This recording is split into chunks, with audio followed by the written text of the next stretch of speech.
Hello, আসসালামু আলাইকুম। সবাইকে শুভ সকাল।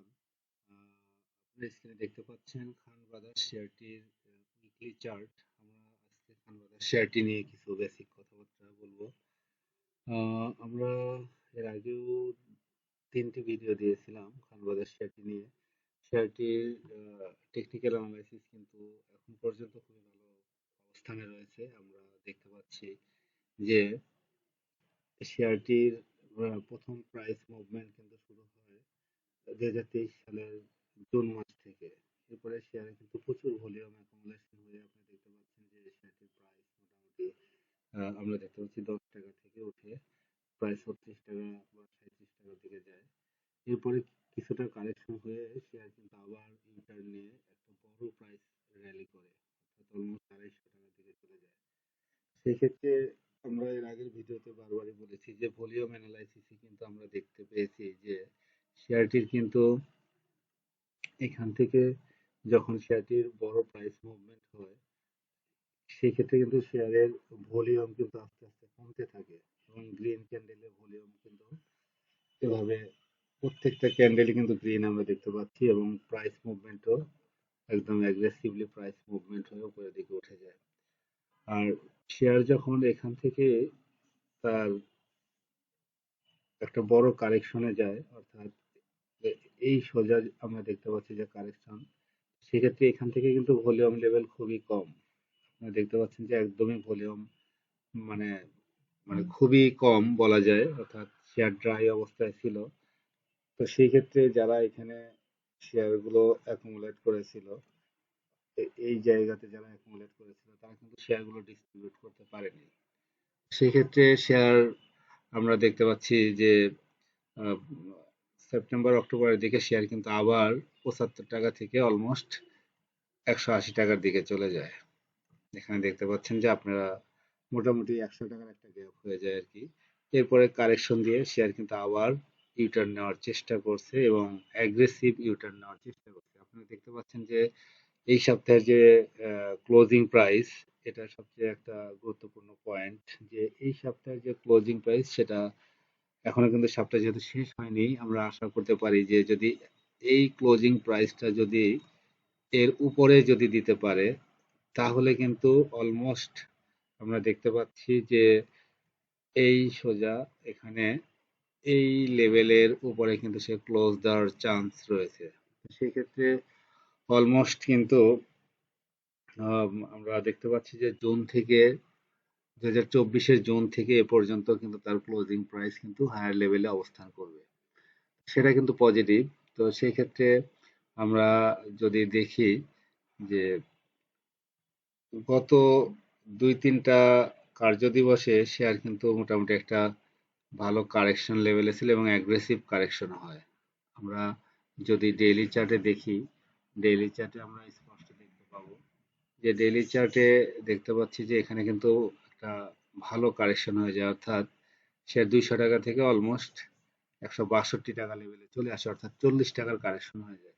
তো কারেকশন শেষে আমরা জানি যে কোনো একটা শেয়ার যখন একটা বড় মুভমেন্টের পরে অ্যাগ্রেসিভ কারেকশন হয় এবং কারেকশন শেষে যদি সে আবার ঠিক একইভাবে অ্যাগ্রেসিভলি ইউটার্ন নিয়ে উপরে ওঠার চেষ্টা করে তাহলে অবশ্যই বুঝতে হবে যে শেয়ারটি কিন্তু তার যে ক্রেজ সেটা কিন্তু থামেনি। আর আরেকটা বিষয় আমরা জানি যে শেয়ার যখন কোনো গ্যাপ দিয়ে যখন প্রাইস মুভমেন্ট হয় তখন কোনো না কোনো ভাবে দেখা যায় সেই শেয়ারটা কিন্তু তার আবার সেই গ্যাপ পূরণ করার জন্য নিচের দিকে আসে এবং সেই গ্যাপ পূরণ করে সে কিন্তু আবার উপরে ওঠার চেষ্টা করে। সেক্ষেত্রে এখানেও কিন্তু একই অবস্থা আমরা দেখতে পাচ্ছি যে এখানে কিন্তু শেয়ারটা তার প্রাইস গ্যাপ দিয়ে উপরে ওঠার চেষ্টা করে, কিন্তু সে শর্ট টার্মের মধ্যে সে আবার সেই গ্যাপ পূরণ করার জন্য নিচে আসে এবং কারেকশন হয়ে তার এই লেভেলটাকে ফিল আপ করে সে উপরে ওঠার চেষ্টা করছে। এখন বিষয়টা হলো শেয়ারটা যদি এই লেভেলটাকে ক্রস করতে পারে, এই 197 বা 98 এই লেভেলটা ক্রস করতে পারে, অর্থাৎ রিসেন্ট যে রেসিস্ট্যান্স সেটা ক্রস করলে তার উপরে কিন্তু রয়েছে 208 টাকার রেসিস্ট্যান্স। এটা ব্রেক করতে পারলে তার সর্বোচ্চ হিস্ট্রিক্যাল রেসিস্ট্যান্স লেভেল কিন্তু 240 টাকা। তো সেক্ষেত্রে শেয়ারটি কিন্তু সেদিকে যাওয়ার একটা সম্ভাবনা রয়েছে। রিসেন্ট আমরা যদি এখানে একটা লাইন ড্র করি তাহলে এটা এখান থেকে আপাতত এ পর্যন্ত ওঠার একটা চান্স রয়েছে, অর্থাৎ 213 টাকা। সেক্ষেত্রে এই এই পজিশনটা এখন আমাদের জন্য ইম্পর্টেন্ট, যে শেয়ারটা 210 বা 13 টাকার দিকে যাবে কিনা। এরপরে রেসিস্ট্যান্স কিন্তু রয়েছে তার হিস্ট্রিক্যাল হায়ার হাই, সেই পজিশনে যাওয়ার কিন্তু সম্ভাবনা রয়েছে। তো সেই ক্ষেত্রে আমরা যদি কিছু ইন্ডিকেটর দেখে আসি, তাহলে উইকলি চার্টে আমরা দেখব কিছু ইন্ডিকেটর।